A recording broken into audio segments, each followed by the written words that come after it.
Hello, welcome everybody to the second Sheave live stream of the day. It's been a big day, and we're going to end on a high because we are joined by Julie Dirksen. I'd say a friend of the podcast, but our product agility podcast, one of the few people that has been on twice. So it's awesome to have your company for a third time, but this time doing it live, Julie, which is quite a treat.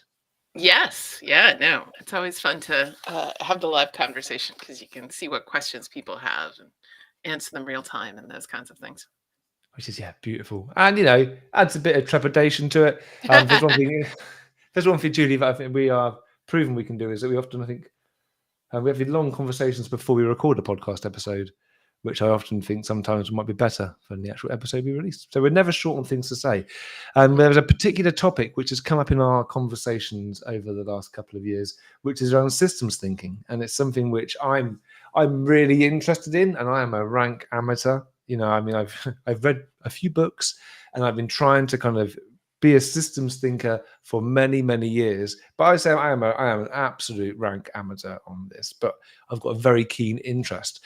And so when Julie, I've been talking, Julie, you've also had an interest in systems thinking over the years. Mm-hmm. Yeah, absolutely. And I think I'm also, sort of a bit of a beginner, but it is something that I'm trying to look at and incorporate more into work that I'm doing, because I do think the idea that I can't remember where I first heard the quote, but change is a process, not an event, has resonated with me for, I don't know, decades now. And I think that goes very much to the idea of kind of systems thinking. I'm trying to figure out what the metaphor is. It's not a hammer strike. It's a thermostat, I'm not sure if that quite works, but there's a metaphor somewhere that will work for this. Because I do love me a metaphor, but the idea of adjusting, and I come from learning and development, and we spend a lot of time creating a class or creating a training or things like that, and that's very, very event driven, and not this kind of how do we see something through from kind of an adjustment, what's working, what's not working, how do we adjust, how do we incent the right behaviors, how do we tweak the system to encourage certain things. All of those are very different kind of view of the world than how do we train everybody and get them up to speed on X, Y, or Z. So it's a very different mindset, and I think it's a really useful one to have. No, beautifully put. Beautifully put. I mean, just for those people that are here, and if you are watching this live, do feel free to say hi in the comment. Let us know where you are, geographically speaking. And if you have any comments, or we will be trying to tease some things out of you, perhaps as we go along, because we're happy to kind of take any suggestions or ideas or challenges along the way as well. But yeah, for those of you that are watching us live, Julie is an author of 2 books. You haven't got it is 2, isn't it? Or is there a sneaky It is 2, yeah. It is 2. Both excellent books, which because I've been tidying up, I haven't actually got them to hand. Oh, there you go. Oh, yay. That's good. Hi, Mike from Cape Town. Fantastic. Wow, Cape Town. Excellent. Hey, Mike. So it's somebody in Cape Town the other day. So author of 2 books. So this was the first book that I read of yours. Design for How People Learn. Yep. Which when I explain this book to people, I say, and no, Davis doesn't really work as a title, but really it's a book about change for me, because and when I talk to people and I say, well, what do you mean? Well, learning is changing. Yeah. And that's a really important thing, which I don't think we take into account. And what you were saying earlier, and if I kind of blatantly steal something from 2 people called Procastra and Di Clemente, with their change model, is that they say never mistake changing for change. Oh, interesting. That's a good one. Yeah. So we need to think that when we do teach people, when we intervene somewhere in their lives, and what we are embarking on is that process, like you say, it's that process of changing. But just because you're seeing some effect doesn't mean that they have changed. So that's fantastic book. I really recommend it. And we've also your new book, Yes. Talk to the Elephant: Design Learning for Behaviour Change. Mhm. And when I must admit, when I first saw that title, Julie, I was like, "Talk to the Elephant." I wasn't quite sure where you were going. It very quickly made sense. Yes, that's good. That's good because titling books is a funny business. And I kind of went two different ways on it between the two books. The first book was Design for How People Learn, which is hopefully explanatory. I think some people still get a little confused, but they think it's about visual design for some reason. I get that occasionally, but mostly people understand that it's like designing learning experiences. But the actual verbiage of Design for How People Learn is hard for people to remember. They're like design for learning, design for people learning, design for how we learn, design, and I'm like, okay, clearly the actual words I picked were not super memorable. So Talk to the Elephant was an attempt to go the other way, but it Right. also like leaned a little bit into what is this about obscurity, and you really need the Yeah. subtitle to understand it. And so these are the dilemmas when you're titling books. Uh, Swinging that pendulum. yeah, yeah, You yeah. know, which way you're gonna end up. But yeah, no, the systems thinking piece is really interesting. Oddly enough, the first place I ever really encountered kind of systems thinking, which made me kind of go, ooh, was people talking about modeling of economies in video game design worlds, right? And so things like World of Warcraft or games like that. And I think it was actually Rafe Koster, who is, I think, a particularly brilliant kind of systems thinker within the game design space. It was either him or it was somebody, kind of similar to him who was talking about, um, how they had to kind of constantly be tweaking the economy in games like World of Warcraft and things like that to make sure that it was actually incenting the right behaviors within the system. So there's a whole bunch of, especially when they moved into the MMOs, the massive open world. I'm getting my acronyms wrong, but these open world games. So Yeah. World of Warcraft is probably the the classic one. I don't think it's the big one that people are playing particularly anymore, but There's the open world games where you can kind of keep going and going and you interact with other mm, players, and there's economies in these games, there's money and you could buy stuff, and all of these kinds of things had a very kind of systems thinking framework because they could actually program in certain incentives or certain kind of guidelines and things like that. And it's a super interesting kind of laboratory for thinking about, because our systems that we're dealing with typically in companies or in organizations are a lot messier, mm. because Yeah. there's all these outside factors. You don't have a contained world, um, but there's always unintended consequences. So we're going to incent the behavior, try to incent this good behavior in the game, and oh whoops, we broke a whole bunch of stuff, and Yeah. now we have to adjust some other things. But that mindset of like constantly sort of looking at what's working or what's not working and kind of adjusting, is um, uh, constantly adjusting, the incentives on the way that they're working. Because I mean, I've had the experience lots where we do different kinds of training programs, and we're sort of going to talk about leadership. So, there's all these behaviors in leadership that then the minute you take that ideal behavior that we talked about in a training course and we let it loose in the world, it is subject to all the incentives and forces of systems. And one of the things that I talk about quite a lot is the fact that almost all behavior change challenges have delayed or absent feedback as a symptom of them. So almost any behavior where we intellectually know it's a good thing to do, but the immediate feedback in the world is like, you Mm. know, the Brett Five. I'm not sure.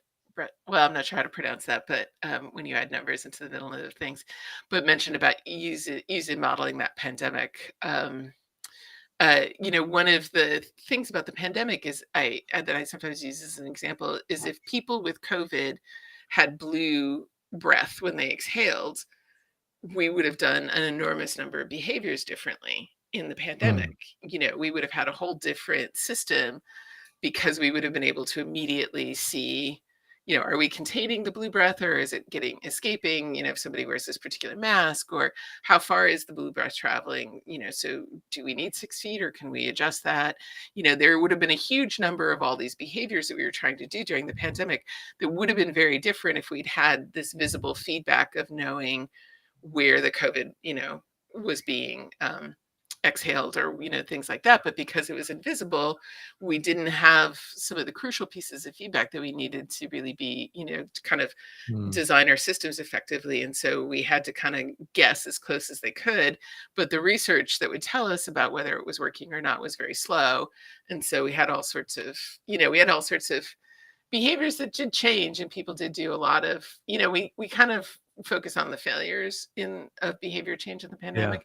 But if you think about the number of people that change their behavior at a rate that I think is, you know, unprecedented in the history of the world in terms of Yeah. sheer volume, there a lot of behaviors change very, very quickly, and, you So know, quickly. remarkably so.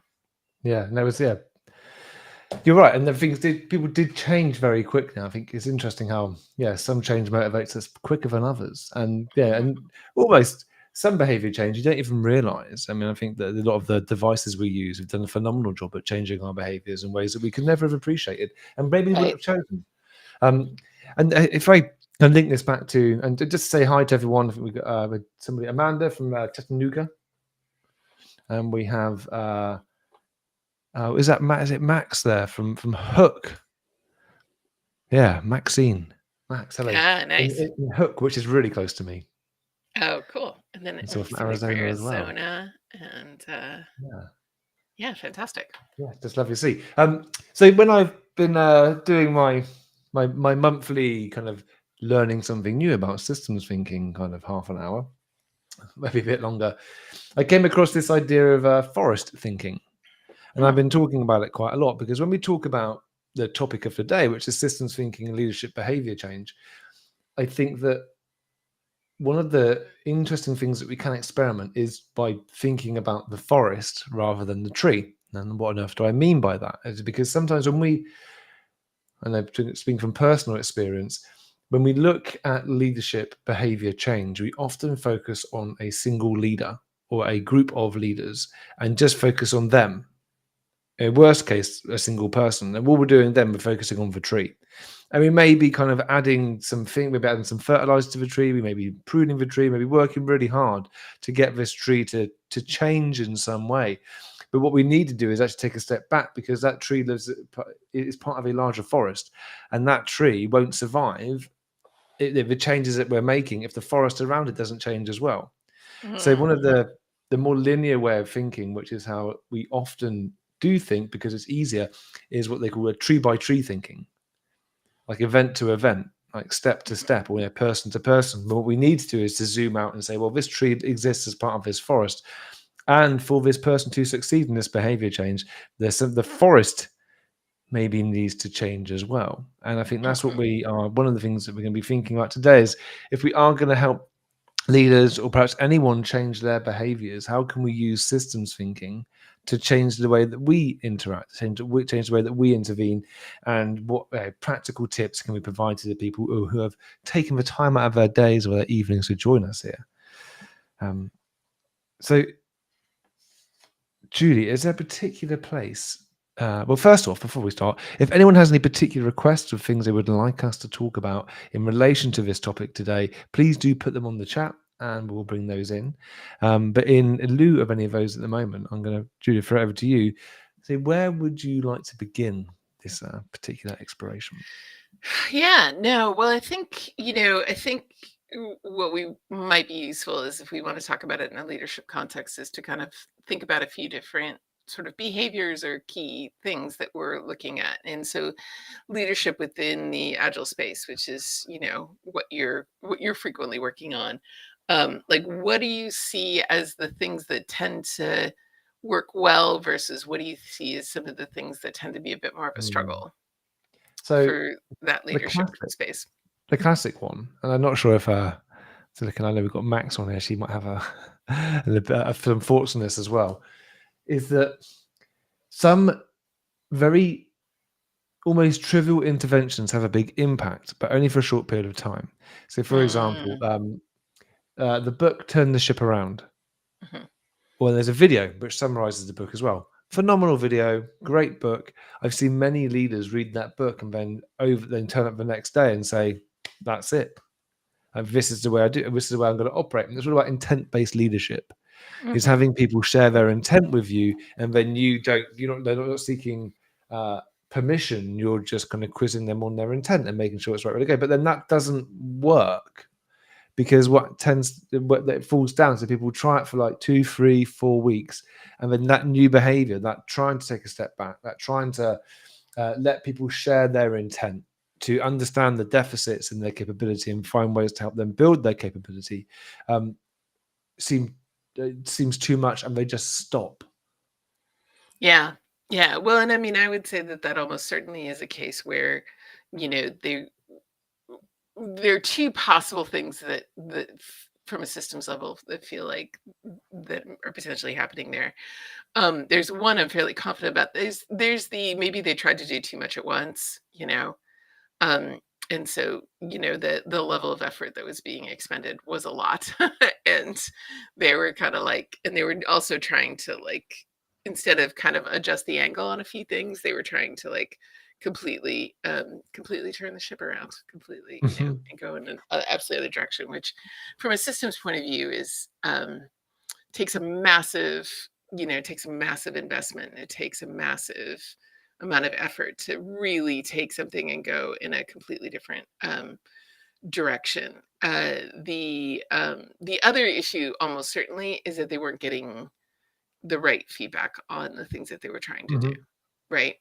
Um, like I'm going to do this, I'm going to do this, and then slowly over a few weeks, they're like, okay, I got some interest on this when it was a novelty, but now that we're in, or 2 weeks in, or 3 weeks in, we're just having the problem of people just sort of backsliding into their old behaviors, and it's getting tiring for me to keep pounding this particular drum, and so now I'm just gonna relax and not try so hard.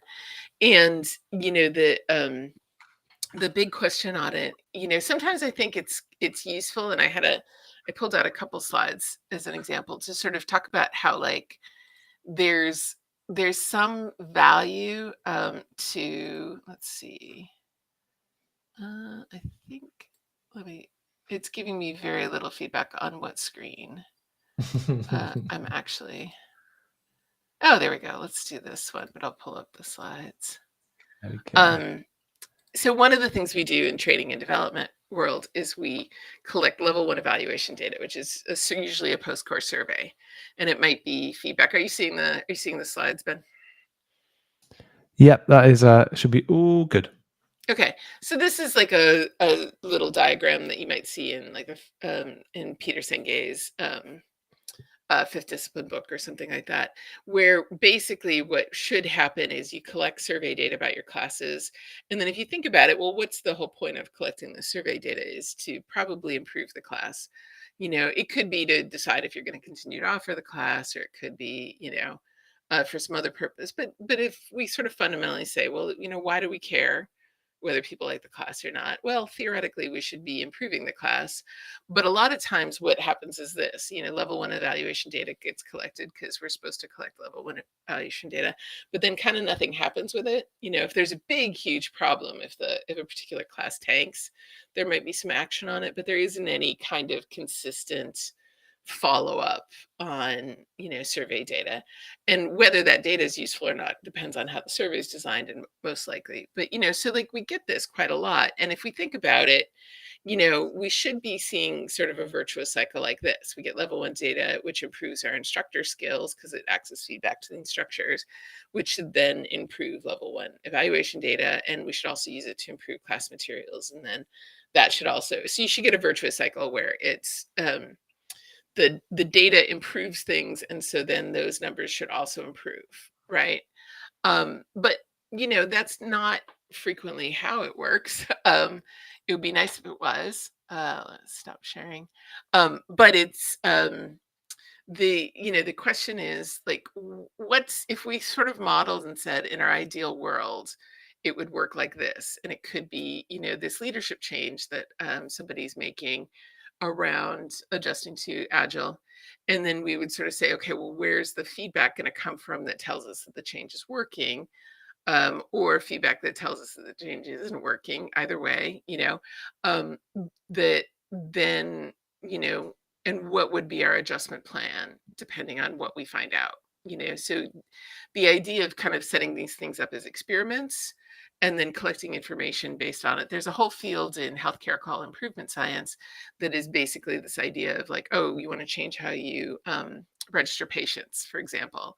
Well, what data will tell you, like, is that what problem you're trying to solve? Is this going to the root cause of that problem? Who do we need to involve in the conversation about that? If we make the change on how we're registering patients, what will tell us if it's working or not working? What data are we going to collect as a piece of feedback? And then how will we adjust? And then scaling the experiment if we decide that, yes, it is working. But, all of those things impact whether or not, changes really Mm. like take hold and so forth. And there's the blunt force solution, right? We can just push really hard, which is everybody agrees that they're just not going to give up and they're just going to keep trying and keep trying and Mm. keep trying. And that can work, but boy, it takes a lot of effort and will. um, Yeah. uh, as opposed to, you know, is it working? When will we be able to tell it's working? Realistically, will I know the same week that I make the change that it's working? Or how long Mhm. is it going to take to start seeing those impacts? How are we going to gauge it?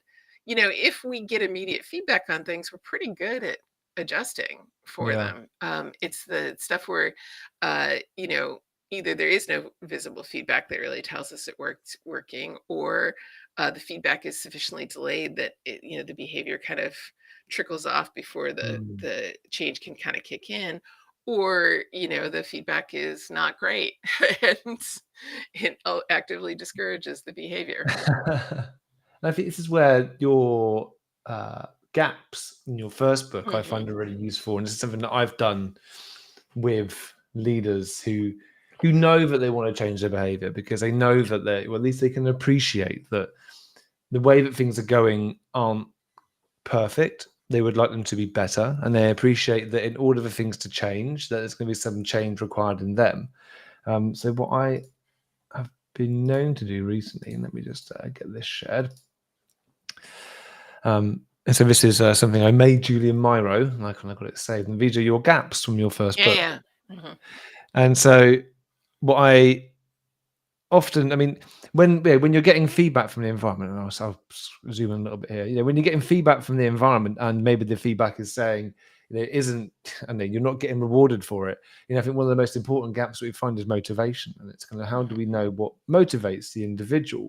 And some people really turn the ship around, and they'll go off and they just believe in it so much, and they will just brute force it through, and they'll stick to it because they can never imagine going back. But there are very few people. So what I have been known to do a few times now is when we're thinking about the changes that need to happen, I ask people to get some post-it notes and just around all of these different gaps to label like what do they think is going to help or hinder the change Hmm. that they want to make.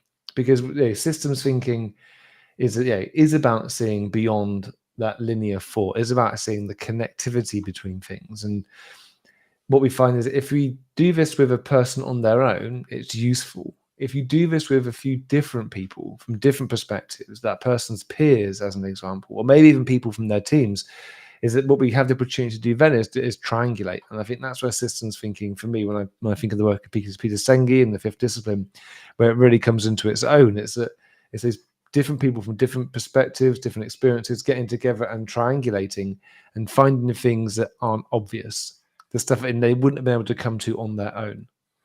And what I find whenever I do these activities, one, everyone looks at this and says, I'd never considered motivation.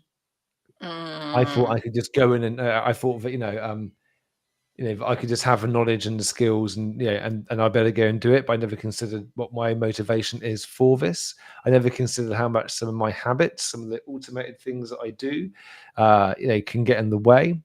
And so I find that as a practical tool, as a practical tip, to get willing participants together to think about the behavior change that's required, to think about the thing they want to be different, and then begin to kind of add post-its to each of these to begin to understand it from all those different perspectives. And once you've got those post-its, what that does give you the opportunity to then do is to begin to maybe do some systems modeling. Mm-hmm. Because when you've got some of those environmental gaps, we can begin to say, well, if those environmental gaps shrink, how does that affect your motivation? Or if we look at all of these gaps, which ones are the ones that need to get larger or smaller to help keep you motivated? Mm-hmm. And actually what I find by bringing together those post-notes and building finding the interconnectivity between all those different areas, it helps people think more systemically and more long-term about the change. Yeah, there was a paper I just saw this morning. I don't know how to post. I think I can post it in the. I'll send it to you real quick, but Yeah. in the chat, and if you want to grab it. But it was looking at a number of different behavioral determinants, and it was a meta-analysis that looked at effect size depending on the type of determinant. And knowledge alone was not great. And in fact, a lot of the things that they found larger effect size for was things that adjusted the environment that people were in, not just not just trying to change knowledge or attitudes. Now, I think I think that isolating these is really hard. So I actually need to spend a little bit more time in the paper. I literally just saw it this morning, because I do think some of these things stack, and then like there are certain things where yes, these other changes may have a larger effect size, but they are somewhat reliant on people having a certain amount of knowledge or having gained a little bit of attitudinal support. Even if those things in isolation didn't have a big effect size, they may be part of some of these bigger solutions. So I don't want to be like knowledge doesn't matter, but of course it does. They spend a lot of my time trying to help people with that. But I do think there's a lot to be said for how do you there are a number of interventions that we can do around knowledge or behavior, attitude, or even motivation that are fine, but may or may not ultimately help change the behavior, versus can I make the behavior easier to do is one that almost always pays off, right? Like, can I reduce barriers? Can I make it simpler? Can I make it easier? Can I make it clearer? Can I make it feasible for people? Can I give them time to do it? Those are a bunch of the different variables that kind of come into play. A big one that I've been interested in lately, and I'd love to find some data on it, although I'm confident that it's helpful, is not trying to turn the whole ship around, but find simple, because what we really want is people to have initial success with whatever the changes that they're making, because we know that has that positive reinforcement loop, right? So if I try it and it works well, can I keep going? So for example, if I'm trying to change, how we're doing Agile on a number of different projects all at the same time, then that's a lot, right? It's a lot to manage. It's a lot of details. Yeah. It's a lot of moving parts. Versus say triaging and saying, of all the projects that I could try this new strategy on, whatever it is, which one do I think it's going to work the best? And we're just going to pick that one and we'll do it. And we're probably going to have the positive, some kind of positive outcome, we hope, from it, right? And then now let's look at how do I move this out to 2 more projects, or how do I move this out, and then how do I continually expand it once it's kind of working and everybody's building a few of the habit muscles around it, and some of those kinds of things. Like in sales, they want people to change their, we want salespeople to change their whole sales process. We're okay, the company's rolling out a new sales process, it's more consultative, whatever, and they want people to change what they're doing kind of across the board frequently. And it's kind of like, well, that's a lot, right? Can we maybe go through the process of just identifying of the people, of the customers I think this would work best? I'm going to pick 3 and I'm going to try some stuff with them, as opposed to I'm going to try to change everything about how you do your job all together at the same time. Yeah. So what you're saying is it's making small changes, and what we find is that it can to coin a phrase, it nudges things along. And if we can kind of get you get some momentum with it, then your forest, or at least that part of the system, begins to evolve in some way and is able to then support the new behaviors. We had a couple of comments come in actually. Okay. This one from Mike. I'll put up on the screen here. Many leaders I work with at all levels seem to see every problem as a simple problem, i.e., one that there's a one right solution. Hmm. What could you suggest, Julie, in Yeah, regards to? and I don't know if they're referring, because I saw some references from Mike about complicated and complex. Because one of the models that is useful, kind of thing, for systems, and it's been something that we're dealing with that I've been looking at kind of from a learning point of view, is some things are, I think it used to be called simple in the Cynefin model, the Mhm. Dave Snowden's organizational model, where he talks about how some things, I think it's clear now. It was obvious, and then it was simple, and then it was clear, or simple, obvious, clear, whichever. Yeah. I think it's clear now, so they're all C words. Clear, as we're very clear on cause and effect. If we do X, Y will happen, right? And these are procedural things. These are things we have standard operating procedures for a lot of times. Complicated is, there's probably a right answer, but it usually is gleaned through like lots of pattern recognition to see it. So like you go in to talk to a team about, either moving to Agile, or improving their Agile behaviors and stuff. And you've seen a lot of these teams. So you've got some stuff where as soon as they start talking, you're like, oh, I know that one and that one and that one, right? Mhm. Where you immediately recognize what some of the issues are that they've been having as they try to implement it, because you've just seen so many of these. And so that would be an example of complicated, where there is a right answer, or there at Yeah. least are some domains where you're fairly confident that as an expert can help them identify or help them with. Mhm. Complex is, there isn't necessarily a right answer. So the example I always use for complex is product pricing. How much should I charge for a particular product? Well, the answer to that could be very different tomorrow than it is today. And of course, seeing companies leaning into this, where we created more dynamic pricing and some of those kinds of things. But the price that, software company X can charge for their product today could change tomorrow, because Google just came out with a free version, Yeah. right? And so the answer of what the price is not something, what price should we charge for this in June, is something where they may have projections about what they think the right answer to charge for the product in June, but then, Google like undercuts them, and all of a sudden the right price, in June Mm. is very, very different answer. Um, And so, and we're living in these kind of volatile, uncertain times, which means that there are things where even if you're an expert, you can't say you should do X.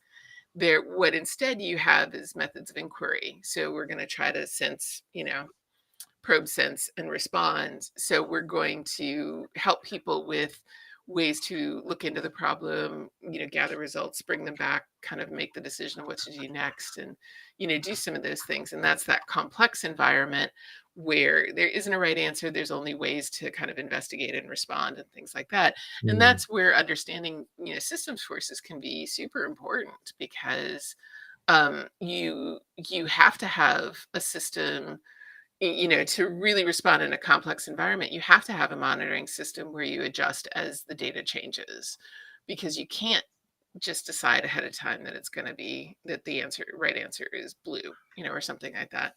Mm. um and then there's chaotic, which is big thing happens, giant data breach, or a global pandemic, or um data, like any of these, there's, a big economic, thing. And then it's about triaging and trying to Yeah. move things back into a sense of order. Um, uh, but yeah, Mike, how to jiggle a leader's thinking process to see a more three-dimensional view of the problem space. Yeah, yeah, that's I find that the best strategy I have on that, and it's not much, but it's a little bit, is to get people, um, uh, thinking about, telling me, asking the questions so that they are telling me the things I need to have them recognize in order to be able to do this. So, one of the things that I use when I'm doing learning and development kinds of stuff is asking people, how long did it take them to get good at something? Because they don't understand why it's going to take weeks or months or years to build skills within people. And so if they tell me, oh, well, yeah, I guess it took me a couple of years to get good at it. And I'm like, okay, well, what experiences did you have that helped you with that. And so whenever we're trying to kind of help people see that there's other factors involved, if they're the ones telling you, if we're just asking the leading questions and they're the ones telling you that, oh, well, like, what else might influence that? Well, this and this and this, or what else might have an impact on, what kind of feedback they get? Well, this and this. So anything where, stakeholders or leadership can be telling you that things are more complicated than they seem, then you don't have to, you don't have to sell it. They're the ones providing the information and you're just framing it. So there's a couple of things I've wanted to add, and we're going to loop back around and we'll pick up a comment by Ray in a second. Yep. Is that, one of the underpinnings of systems thinking is all about inquiry and reflection. And I think that when you have leaders that see everything as a simple problems that are easy to solve and there is one best way of solving the problem, in my experience, it's not because they haven't got the power of the cognitive ability to think through the problem. It's often because they're really busy and they've got a ton of other stuff on their plate and they just don't see the problem you're being presented with as something which is worth deep thought on, because there's probably other things which they are being distracted by. So I think sometimes you will lose the battle always if you try and help everyone to kind of see beyond that kind of simple kind of domain and say here's the one right answer for it. But I think this is where, if we can find ways to change the way that we inquire. So a book called Humble Inquiry is a fantastic book, which teaches you how to inquire humbly, funnily enough. And I find that's a great way of just exploring things from different angles. But also I think when I'm a big fan of systems modeling, but really kind of lightweight systems modeling. And I probably do it very wrong now because I haven't kind of followed any of the books for a long time. But if I'm sitting with a leader or even before I go and work with a leader and I want to understand their world a bit more, and I want to understand actually that there's a problem that they're facing and I'm never going to come up with a simple answer, it's a case of then challenging myself to think beyond it and then think, okay, so what are the things which could be affecting it? What are the things that could affect it? And the thing is, the moment you begin to have conversations and you inquire to help them think beyond it and try and imagine what's happening in the future, what might happen later, what the unintended consequences should be, you can begin to help them. So to help people think more 3D, it is about inquiry and reflection. And potentially, I would say trying some systems modeling, or at least kind of learning how to coach using systems modeling notation. Ask is understanding, how do you build that systems model in your coachee's head? How do you help them understand interconnectedness of things?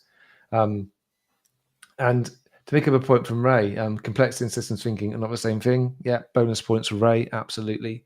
And I didn't want to suggest that they were. They're, but it also, like, in the world that we're working in, sometimes you are operating in a system where you've got kind of, a bit of a closed box and there's sort of defined variables and we're just adjusting within them.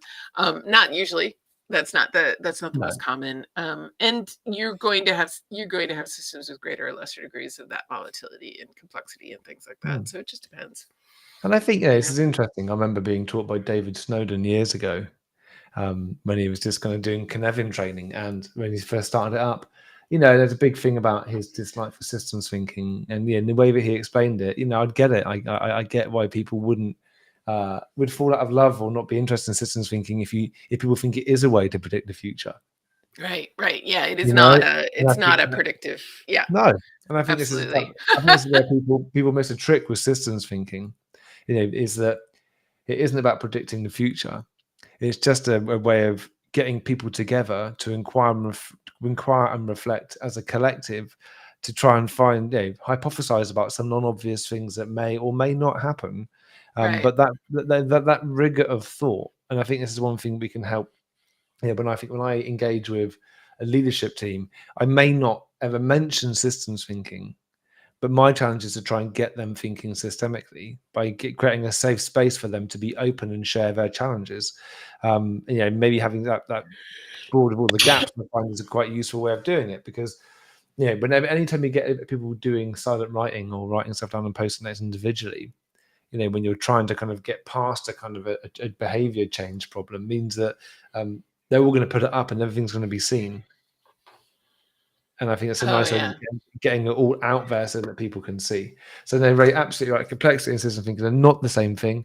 And yeah, and to correct you a little bit, right, that the systems thinking isn't about getting predictability, but it is about triangulating inquiry and reflection and trying to put a bit more rigor of thought into what may or may not happen, so that collectively you can act in in the way that you Yeah. choose. Well, and I see a lot of behaviors where we're doing the thing because we're supposed to do the thing. And it's worth kind of getting people to then kind of follow that through in terms of the logic of like we're doing the thing because we're supposed to do the thing, quote unquote. But is it what is the outcome that we actually thought that that was going to accomplish, and is it happening? And can we kind of look through the steps and see if we can figure out where it's falling off, right?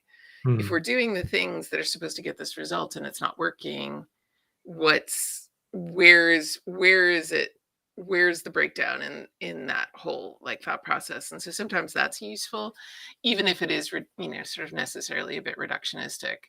Hmm. I'm kind of obsessed with the quote about how every system is perfectly designed to get the result it gets, which is usually attributed to Edward Deming, but I think the attribution on it's a little murkier than that. But I tried to track it down, but it's a little bit messy in terms of attribution, but it goes to the idea of things like bounded rationality and stuff like that, which is people are operating within a system. If they're not doing the thing that you want them to do, there's probably a reason why it's not happening, right?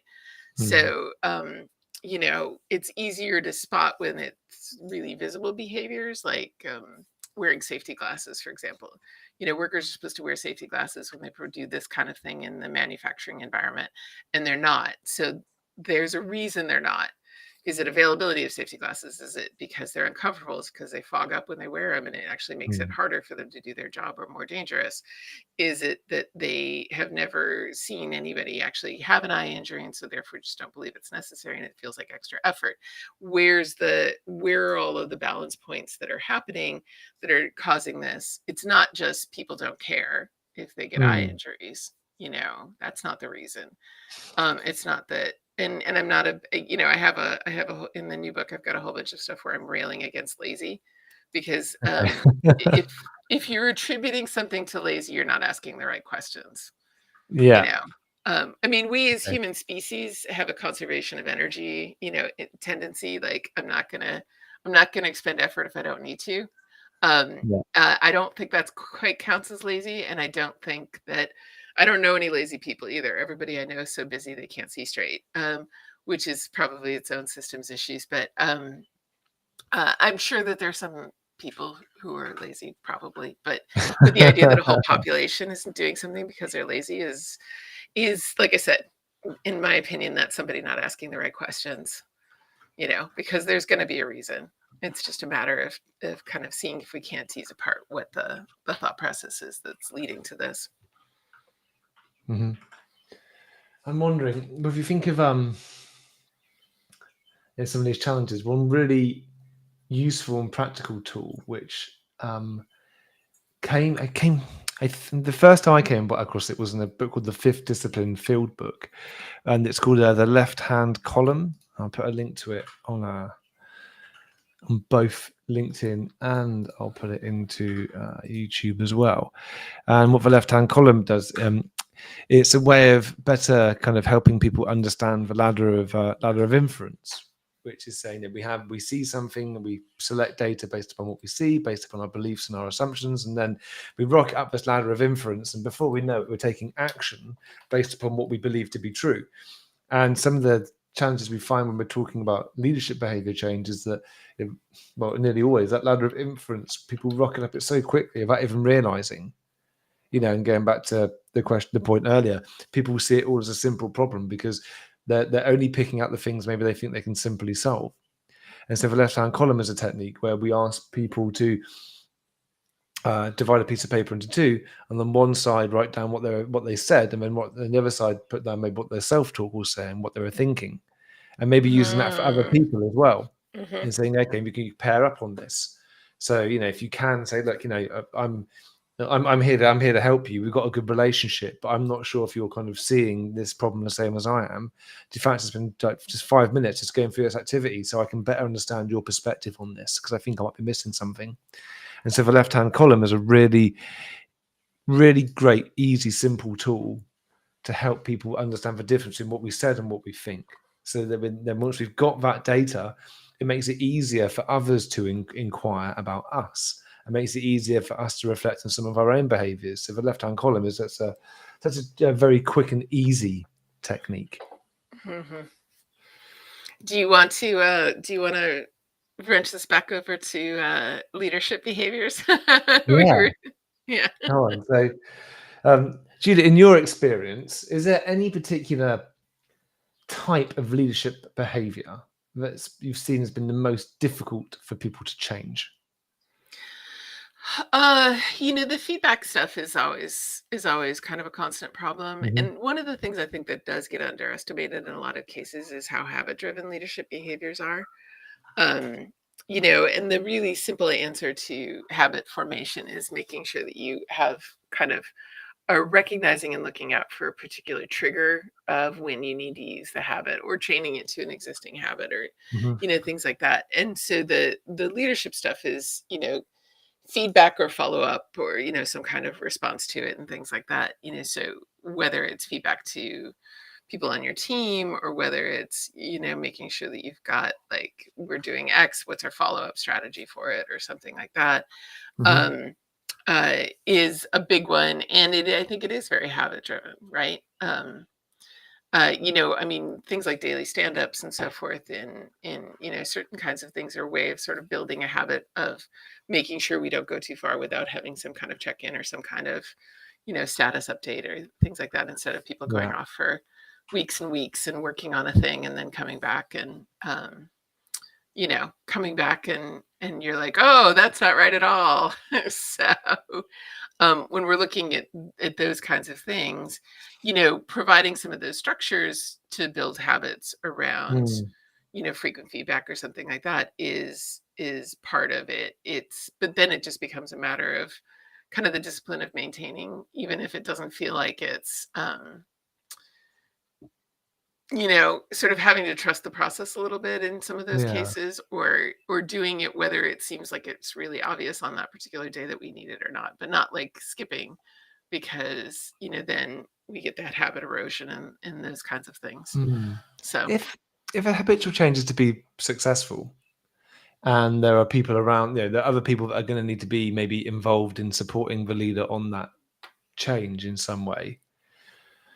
Like if you were designing an intervention, right, and a leadership development program, and we're thinking like practically how to change leadership behaviors, two questions. One, would you do it and include people that are in the environment that are going to need to then help with that change?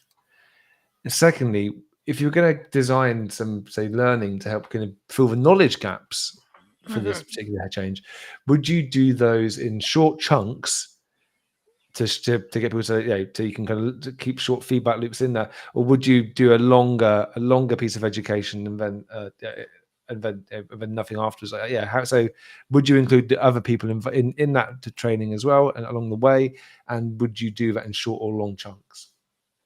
Yeah, so there are uh you know we know that we pretty much always want to have something that kind of works over time, right? Hmm. And you had my gap areas up earlier. There are certain gaps where I just need to know how to do the thing, and that's going to be enough to change the Yeah. behavior. I need to know how to, like, enter the budget data into the software, right? Like, Yeah. and my job is to enter the budget data into the software. As soon as I know how to do it, like, I'm probably going to reliably enter the budget data into the software.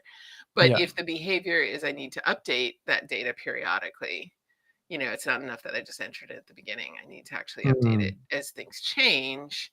Like, that's a little bit more interesting, because now we've got, and we can either lean on the system to provide the prompts for the behavior, like it's required that you go and you update this every week or something like that, Yeah. versus am I just going to tell you that, you need to update the data, the budget data periodically, and hope that you kind of figure out for yourself like what's the right interval for it, and Yeah. doing it. And again, there's a big issue with lack of feedback. Like the company I worked for a number of years ago really wanted to do like project debriefs because they felt like the institutional knowledge that was gained on a particular project wasn't necessarily making it out to the other teams or wasn't being captured. This was the early 2000s. We were very big on knowledge management at the time. Yeah. And so they, like we had a couple of things where we would create project binders at the end of a project, and it had, the data on it, and it might have the budget information, and it had the outcomes of it, and it had the Yeah. strategies that we used and all this kind of stuff. And like 3 of those got made, and then I don't know that anybody ever looked at them, and nobody ever did them again. And it was one of Yeah. these things where like, yeah, I understand exactly what you're trying to do, but it's not a sustainable effort, right? Yeah. Because there is no financial incentive for doing these.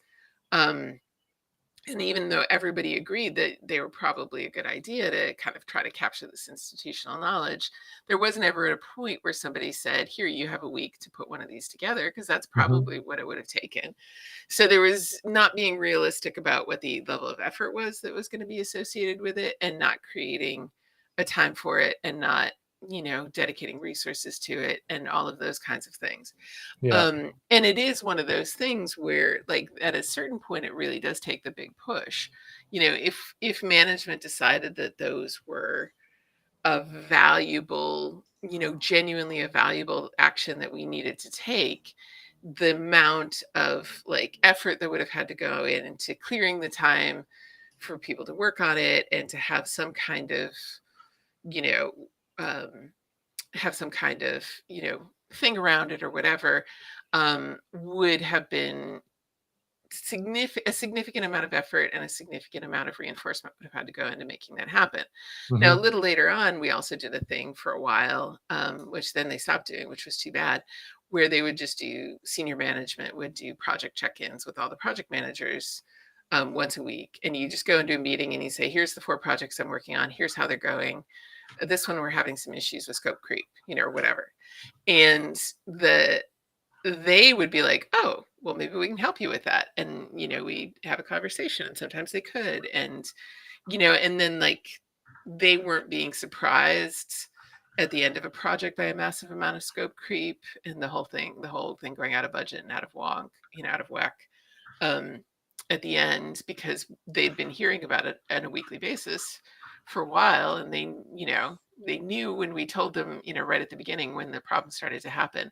So then like that was actually a much more beneficial way of knowledge sharing, and making sure everybody was on board, and doing some problem solving, and bringing in some, and they might say, oh, Mm. well, in this project over here we did this, do you think that would work over here? So like it accomplished a similar thing, but was much easier to maintain, because it was really just a matter of showing up, for a meeting once a week, as opposed to Mm. trying to find 4 days to sit down and write a whole Yeah. project brief at the end of the project. Now, it still required commitments, and it still required something, but I didn't have to show up with like 9, because Mm. I was doing project management for them at the time. I didn't have to show up with a big huge pile of things that I just didn't have time to do. I just had to show up and go, this project, this project, this project, this project, Yeah. and off the top of my head you say, here's what's going on with each of these. Mm. And so looking at the sustainability of a solution that you're trying to implement to adjust for something, and how is it going to get reinforced, Mm. what's the format that works? I've been involved a few different times with people trying to start podcasts, and how much editing is necessary for a podcast. It's not an insignificant effort, right? Because you do that, Yeah, and you've committed it to it, and that's fine. is. But I've seen several podcasts that never got past the 3rd episode, because people didn't really account for how much production effort is, Yeah. going into, creating that. Um, it's been a while since I've done it, but we were doing a video series for a while, because we're like, you know what, you don't really have to edit videos quite so much. You chop a little off the front and back, but you're not trying to go in and take out every filler word, or, Yeah, yeah. like whatever. And so we were doing those pretty consistently, because we had gotten it down to the point where it was like 2 hours of prep, and some social media posts, and then an hour on the back end to do a little bit of cleanup and get it posted and things like that. And so looking what's the sustainable solution within the system versus what's the right answer for things. Yeah, nice. It's got me thinking. I'm trying to think of all the different ways that I've tried to help leaders over the years. And then the one thing that's really stuck with me is, I know we are kind of rapidly running out of time, is just it's and you say this, you've mentioned it every time we spoke. I'm sure you've mentioned this, right? And it's something I need to make more of a thing on, which is that delayed feedback. It's that delayed or absent feedback which stops change in its tracks. And if you're going to create a sequence of modules for leaders to come along once every couple of weeks or once every month and learn something new, and then going away and they're going to apply that, the motivation in their context has to be there and has to maintain, and it can't be like a side of the desk thing if you want really meaningful change. Ultimately, but the boss needs to really promote it. And I think that there's a whole heap you can achieve by focusing up on the team level, let's say, and getting some change and having them change their behaviors. But if it's a significant change to the forest, to the system, then you're going to need the head note that increasing levels of seniority to be involved in really supporting and pushing that. And I think where leadership change falls flat on its face, in my experience in organizations where it's very deadline driven, where it's very output driven, and the only thing the leadership team are asking the middle managers, for example, is what are you going to deliver by when? And as soon as they're in there, the thought of then changing the behavior just goes out the window, because what people want is something they can easily manage, something they can report upon, something which makes it easy for them to communicate up, so they can do all the fires that are burning all the time, because they're going to go for efficiency. And what we're talking about, these complex human systems, isn't efficiency, it's effectiveness. So, how can we help? This is maybe one thing we can take from systems thinking, is that if you think about the leadership behaviors, and your quote, which is maybe incorrectly attributed to Deming, and the system is designed for what it gets, then in order to get some of the changes, you have to understand, how is this, not maybe how is the system designed, but orient its optimization goal to something different than what it is at the moment. Because you're not going to get the change you need if everyone's still being rewarded for doing the thing which you're trying to get people to do. 100%. Yeah. No, I mean, that's the thing, right? Like, there are incentives in the system that are creating the results that you're getting right now. And if the results you're getting right now is that they learn stuff in this class and then it peters out within a week or two, then the question is, what's the incentive in the system? I mean, one of the examples I use when I kind of talk about misaligned incentives quite a bit is this. I was doing a project with a company that does multinational insurance policies, which are very complicated because you have to deal with the legal stuff of all the different countries. And they were at a certain point, we're talking about, process and procedure stuff. And one of the guys was like, well, what they really struggle with when they're entering these is accuracy. Can we put something in the training about how important accuracy is? And I'm like, sure. Can you tell me how the people who are entering the applications are incented? And he said, number of applications they do per hour. And I'm like, do they get feedback on accuracy? He's like, no, I don't think they do. Okay. All right. You can put anything you want in this training. It's not going to change this. You see the problem, right? Yeah. Like, if they're incented for speed, like that's their financial incentive, and there is actually literally no meaningful accuracy feedback coming back at them. Like, you can put anything you want in this training. You're still going to have accuracy issues. Yeah. So it reminds me of one of my first jobs at university. I'd helped to implement a document management system, and then went back to uni, and I was employed part-time to put documents in it. And I got brought up by my manager saying, you're the fastest, you have the least errors, but you spend too much time on MySpace. Oh, Lord. You need to stop going on MySpace at work. And I'm like, so I'm the fastest, I'm the most accurate. Maybe that's because I spend my time chatting to my friends on MySpace, and it isn't because of any other reason. And they said, we've got to stop using MySpace. Well, I left my job. So I literally loved MySpace. It was all about MySpace. Anyway. No, this is misaligned incentives right there. Yeah. And so what we're saying here is, it's understanding, finding ways to learn and understand the system are critically important for the types of interventions that you want to do. And if you pick a point of leverage, which is the wrong point of leverage, and try and achieve something which the system, which just abhors, then there's that great one of the laws of systems thinking: the harder you push against a system, the harder it will push back. Yeah.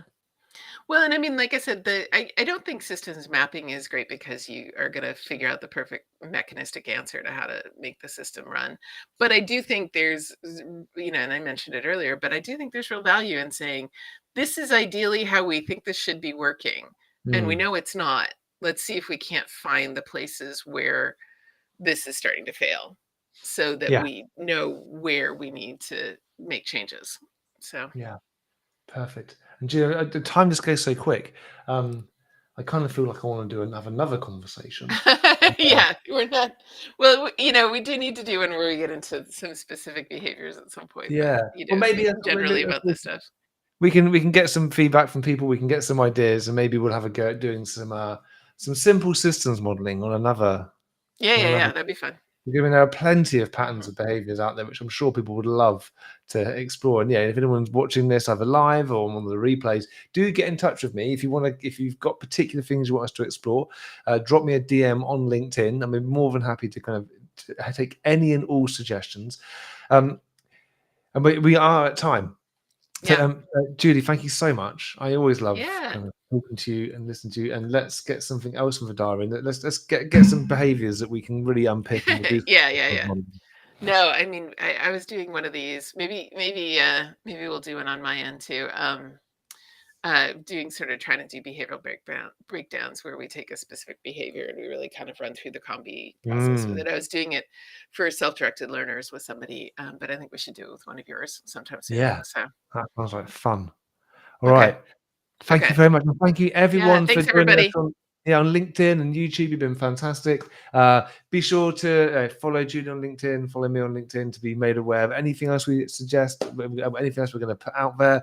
And that's it. Thank you everyone for listening, giving up your time. Julie, thank you for being here. My name's Ben Maynard. And yes, that ends this live stream.